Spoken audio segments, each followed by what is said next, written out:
ও দিদা, হ্যাঁ, আরে কি করেছো গো? এত সবজি কেটে কি করেছো? দেখো পাহাড় হয়ে গেছে পুরো। আজকে ভালো মন্দ রান্না হবে। দেখাই তো যাচ্ছে ওই যে দুজনে এদিকে রান্না হচ্ছে, এদিকে কাটাকাটি হচ্ছে। মাছের আলু। আবার মাছে আলু দেবো?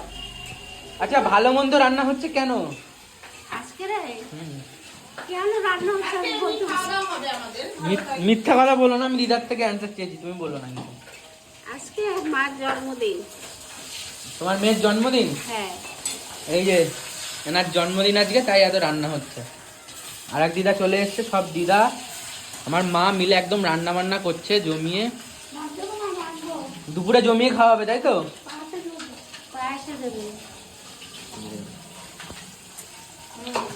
ভিজাই রাখছি তো। কোথায়? এই যে দিস না। তাহলে তো দেওয়া হয়ে যাবে। তাহলে আবার আলাদা করে দিচ্ছে না, আর দিতে হবে না। আর সত্যটা দিও, আমি সত্য হচ্ছে ওর মধ্যে। তুমি অর্ডার করছো নাকি? আর কাজু দিয়েছো? কাজু কাজু দিয়ে দাও একটু। আমার তুমি অর্ডার করছো? আমি মিলেমিশে রান্না করছি না। এখনো দিয়ে দিলা পায়েসের মধ্যে? দারুন।